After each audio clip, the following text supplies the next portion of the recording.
Good morning and welcome back to my channel. आज हम शुरू कर रहे हैं लेक्चर 41 बायो सेक्शन। टाइटल है सीलिया एंड फ्लैजेला। सो ये है section on eukaryotic cilia and flagella. So इसको लाइन बाय लाइन स्टार्ट करने से पहले मैं इन बिटवीन ये लाइन पिक करना चाहती हूँ, क्योंकि यहाँ थोड़ा सा ना प्रोकैरियोटिक फ्लैजेला के बारे में मेंशन्ड है। The prokaryotic bacteria also possess flagella, but these are structurally different from that of eukaryotic flagella. तो अब ये मेंशन कर दिया है, तो ये एक्सपेक्टेड है कि आप थोड़ा तो पढ़ें इसके बारे में, प्रोकैरियोटिक फ्लैजेला। ओके, तो मैं यहाँ से शुरू करूँगी and then we will come to eukaryotic flagella and cilia. उसके फाइन स्ट्रक्चर क्या है उसे हम बाद में समझेंगे। पहले हम प्रोकैरियोटिक फ्लैजेला की एक जस्ट झलक ले लेते हैं कि ये दिखता कैसे है। तो आप इतना याद रखना कि प्रोकैरियोटिक यूनिसेलुलर होते हैं, यूकैरियोटिक मल्टी सेलुलर। तो कभी भी आप ये मत सोचना कि प्रोकैरियोटिक हमसे कम है। ओके, बैक्टीरिया उतने ही एफिशिएंट हैं जितने यूकैरियोटिक सेल्स हैं। Okay, they are just designed differently and they appeared before we appeared. Okay, but they are no way less than or less competitive than our cells. Keep this in mind. And आज जो ये video में हम flagella का structure देखेंगे उससे काफ़ी evident हो जाएगा कि they are also equally complex as eukaryotic cell. तो चलिए शुरू करते हैं इस वीडियो को। सो वही लाइन है, prokaryotic bacteria possess flagella which is structurally different from eukaryotic flagella. तो देखिए फिलामेंटस स्ट्रक्चर्स हैं ये सारे। तो प्रोकैरियोटिक में हमने फिम्ब्रे, पिलाई एंड फ्लैजेला, ये प्रोकैरियोटिक सेल्स में देखे थे। एंड यूकैरियोटिक सेल्स में सीलिया एंड फ्लैजेला, ये हम डिस्कस करेंगे। तो ये है Salmonella typhi cell. Electron micrograph है ये, किसका, कौन से सेल का, सैल्मोनेला टाइफी। तो यहाँ आपको फ्लैजेला दिख रहे हैं, ये जो लॉन्ग अपेंडेजेस हैं ये फ्लैजेला हैं। इसको पेरीट्राइकस फ्लैजेलेशन कहते हैं, जब फ्लैजेला फुल बॉडी के ऊपर हो, ओके, हर जगह पे। एंड ये जो थोड़े स्मॉल स्ट्रक्चर्स हैं ये हैं fimbriae. Fimbriae they help to stick to surfaces. So जो पैथोजेनिक स्ट्रेन्स हैं वो होस्ट टिश्यू के साथ स्टिक करने में फिम्ब्रे उन्हें हेल्प करेगा। देन ये पेलिकल्स फॉर्म करते हैं, वाटर के ऊपर एक थिन शीट बना देते हैं उन्हें, जिसे पेलिकल कहा जाता है। एंड सॉलिड सरफेस पे बायोफिल्म्स। ये एक्स्ट्रा इन्फॉर्मेशन है, बट ये पार्ट डिस्कस किया था हमने जब हमने प्रोकैरियोटिक फिम्ब्रे पढ़े थे। ओके, और ये नीट में भी पूछा गया है, what is the role of fimbriae. It helps in attachment to host tissues और टू रॉक्स। सो नेक्स्ट आप देखिए, ये जो स्ट्रक्चर है ये है पिलाई। So pili are like fimbriae, they are typically longer. Only one or few pili are present. So यहाँ पर दो सेल्स के बीच में, प्रोकैरियोटिक सेल में एक्चुअल फिजिकल कनेक्शन होता है, ओके, वाया पिलस। एंड इसका रोल क्या है, इन एक्सचेंजिंग जीन्स। सो यहाँ से डीएनए फ्रैगमेंट इसके थ्रू यहाँ ट्रांसफर किया जाता है। ओके, तो इस प्रोसेस को कहा जाता है कॉन्जुगेशन। अब बात करते हैं फ्लैजेला ऑफ बैक्टीरिया। ओके, जो लॉन्ग स्ट्रक्चर्स हैं, they are long, they are helical, thin appendages. Okay, very thin, 15 to 20 nanometre है ये। एंड यहाँ पर नोट करना फ्लैजेलिन प्रोटीन। तो यूकैरियोटिक फ्लैजेला में आप माइक्रोट्यूब्यूल्स पढ़ेंगे, यहाँ पर जो प्रोटीन है उसका नाम है flagellin. So it is free at one end and attach to the cell. So यहाँ फ्री है और यहाँ पर अटैच्ड है। सो देखिए यहाँ पर आपको दिख रहे हैं मेम्ब्रेन में एम्बेडेड ये मोटर प्रोटीन्स हैं। तो प्रोटॉन मोटिव फोर्स से जो एनर्जी रिलीज होती है that is converted into this mechanical energy, rotational energy. So ये वाला जो पार्ट है, जो एक्चुअल फ्लैजेला बाहर प्रोजेक्टेड होता है, या तो ये काउंटर क्लॉकवाइज या क्लॉकवाइज डायरेक्शन में मूव करेगा, and this will in turn help the bacteria to move. Okay, so ये है कॉम्प्लिकेटेड स्ट्रक्चर, इसके डिटेल्स हम नेक्स्ट स्लाइड में पढ़ेंगे। सो बैक्टीरियल फ्लैजिला में आपको ये रिंग्स दिखेंगे, okay, and motor proteins. Then there is another P ring जो कि हमने पेप्टिडोग्लाइकन जो सेल वॉल पढ़ी थी उसके रिंग हैं ये। देन पेप्टिडोग्लाइकन के बाहर ग्राम नेगेटिव बैक्टीरिया में एलपीएस मेम्ब्रेन होती है, लाइपोपॉलीसैकेराइड, तो एक रिंग वहां भी होती है। ओके, तो ये सारी रिंग्स इसे स्टेबलाइज करेंगी। नीचे मोटर प्रोटीन्स हैं, फिर एक हुक होता है जो प्रोजेक्ट करने में हेल्प करता है फ्लैजेला को। ये है कैप। तो जब हम प्रोटीन सिंथेसिस करेंगे, जब यहाँ पर फ्लैजेलिन प्रोटीन्स आएंगे, ओके, तो वो डिपॉजिट होंगे और इस तरह से इसकी लेंथ इंक्रीज होती है। तो ये पार्ट कहलाता है फिलामेंट, जो कि बाहर प्रोजेक्टेड होगा। एंड जो मूवमेंट हमने अभी देखी वो इस रीजन में होती है। ओके, तो फोर्स यहाँ से क्रिएट किया जाता है, प्रोटॉन मोटिव फोर्स। एंड जो एनर्जी क्रिएट होती है, तो यहाँ सेंट्रल प्रोटीन्स वो उसे ट्रांसमिट करेंगे एंड रोटेशनल मोशन क्रिएट करते हैं। तो इतना कॉम्प्लिकेटेड स्ट्रक्चर है ये। अब इसे और डिटेल में देखें तो देखिए ऐसा दिखेगा। तो ये मल्टीपल रिंग्स हैं जो इसे स्टेबलाइज करती हैं। ये है mot protein, okay, which generates the torque. तो ये फिजिक्स के भी कॉन्सेप्ट्स इसमें आएंगे, वो तो आप हायर क्लास में पढ़ेंगे, अभी आपको सिर्फ इसे समझना है, जस्ट देखना है। Make yourself aware of what is present in bacteria. Okay, never underestimate a bacteria, they are also complex organisms. And ये पार्ट हमने देखा था, हुक होता है, and then finally flagellin filament बाहर को projected. So MOT proteins, they act as proton channel to energize the proton, and flea protein, they are part of the rotor and they convert the proton flow into rotational force. So देखिए ऐसा कुछ है। Okay, proton motive force ये सब हम समझेंगे respiration में and photosynthesis के टाइम पे।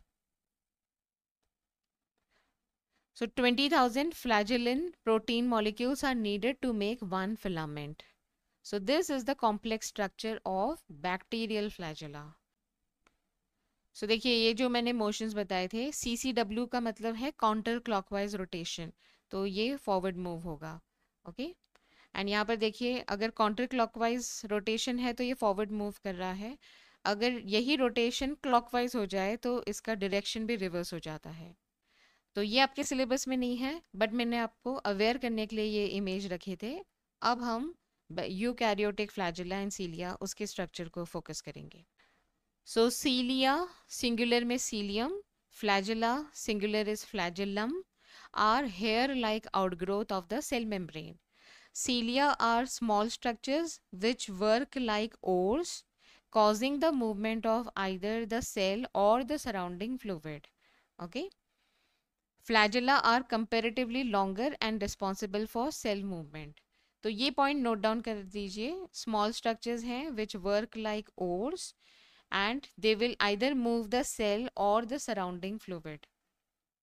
फ्लैजेला लॉन्गर होते हैं, तो both are covered by plasma membrane, okay, which is observed by electron microscope.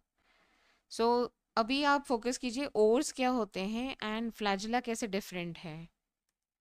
तो इसे कहते हैं ओर, ओके, जो चप्पू कहते हैं ना, हम नाव चलाने के लिए चप्पू यूज होते हैं। तो सीलिया एक्चुअली इतने सारे ही होते हैं, बहुत सारे सीलियास ऐसे अरेंज्ड होते हैं, एंड ये जब मूव करेंगे सराउंडिंग मीडियम को तो ये बोट आगे बढ़ेगी।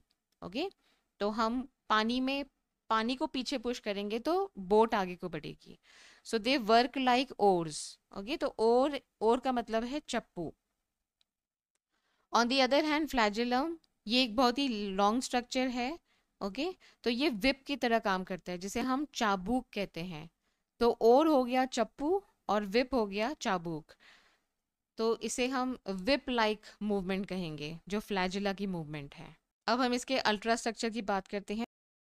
तो याद कीजिए कौन सा प्रोटीन बैक्टीरियल फ्लैजेला में था, फ्लैजेलिन था, राइट। एंड यहाँ पर जो ये प्रोटीन्स हैं ये हैं माइक्रोट्यूब्यूल्स। ओके, तो आज फिलहाल आप माइक्रोट्यूब्यूल नाम याद कीजिए, इसकी डिटेल हम कल पढ़ेंगे जब हम साइटोस्केलेटन के 3 अलग अलग एग्जाम्पल पढ़ेंगे, microtubule, actin filaments and intermediate filaments. तो फिलहाल आपको आज इतना याद रखना है कि ये डबलेट्स हैं माइक्रोट्यूब्यूल्स के, जो आपको पेरीफेरी में दिखेंगे। एंड इसे आप काउंट कीजिए 1 2 3 4 5 6 7, 8, 9, तो 9 डबलेट्स हैं पेरिफेरल माइक्रोट्यूब्यूल, एंड सेंटर में आपको ये सिंगल दिखेंगे डबलेट्स। ओके, इसे कहते हैं सेंट्रल माइक्रोट्यूब्यूल। अब इन डबलेट्स को कनेक्ट करने के लिए यहाँ पर देखिए इंटर डबलेट ब्रिज है, जो आपको ग्रीन यहाँ पर एक फाइन लाइन दिख रही है, ग्रीन। एंड देन ये है radial spoke and this is central sheath, जो कि सेपरेट कर रहा है विद द पेरिफेरल माइक्रोट्यूब्यूल। सो ये सारे लेबल्स, इस स्ट्रक्चर को आप प्रैक्टिस कीजिए नोटबुक में खुद ड्रॉ करके, और ये लेबल इसको अच्छे से याद करना। So there core is called axoneme. So जो ये ऐसे प्रोजेक्टेड फ्लैजेला है बाहर को, इसको हम एक्सोनीम कहेंगे। Okay, and it contains microtubule protein. The axoneme usually has 9 doublets of radially arranged peripheral microtubule. So peripheral microtubules are 9 doublets. A pair of centrally located microtubules. So center में आपको 1 pair दिखेंगे और यहाँ पर आपको 9 pair या फिर 9 doublets. Such an arrangement of axonemal microtubule is referred to as 9+2 array. The central tubules are connected by bridges and is also enclosed by central sheath. ये दोनों पॉइंट इंपॉर्टेंट हैं, ये 2 स्टेटमेंट क्वेश्चन में पूछे जा सकते हैं। तो ब्रिजेस हैं, जो हमने ये स्ट्रक्चर देखा, ये ब्रिज, ओके, एंड शीथ। तो सेंट्रल माइक्रोट्यूब्यूल में आपको ये ब्रिज एंड शीथ दिखेंगे, which is connected to one of the tubule of each peripheral doublet by radial spoke. ये radial spoke, तो ये आपको ये कनेक्ट हो रहे हैं सेंट्रल शीथ के साथ। There are 9 radial spokes. So क्योंकि यहाँ पर 9 peripheral microtubules हैं, तो radial spokes भी 9 हैं। The peripheral doublets are also interconnected by linkers, जो कि ये थे, okay.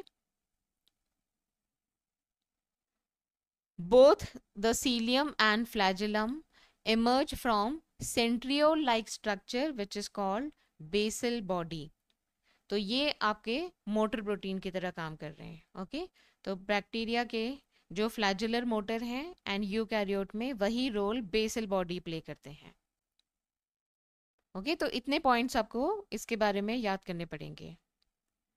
So again test yourself, ये क्या है? पेरिफेरल डबलेट्स हैं, microtubule doublets, peripheral microtubules. Then what is B? This is inter doublet bridge. Then what is this? Central microtubule, okay. What are these? D, radial spoke. And कितने radial spoke होते हैं? 9। कितने peripheral microtubules होते हैं? 9, okay. And ये 1 pair है, तो okay sorry 9, not 9, it is 9 pair. And ये 9 है, ये 9 पेयर है, और इसको आप 1 पेयर लिखिए। एंड व्हाट इज ई?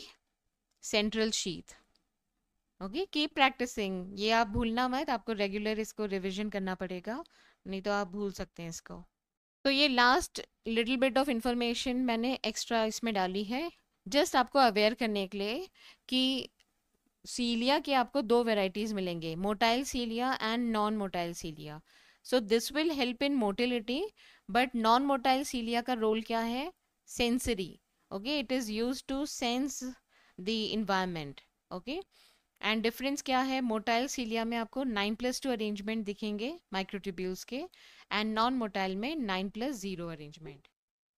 सो कल हम फोकस करेंगे माइक्रोट्यूब्यूल्स पे, actin filaments, intermediate filaments and centriole, and what basal bodies are. तो इसके साथ ही हमने सीलिया फ्लैजुला सेक्शन कंप्लीट कर लिया है। कल हम लास्ट सेक्शन करेंगे इस चैप्टर का, okay. Thanks a lot for watching my video and take good care of yourself.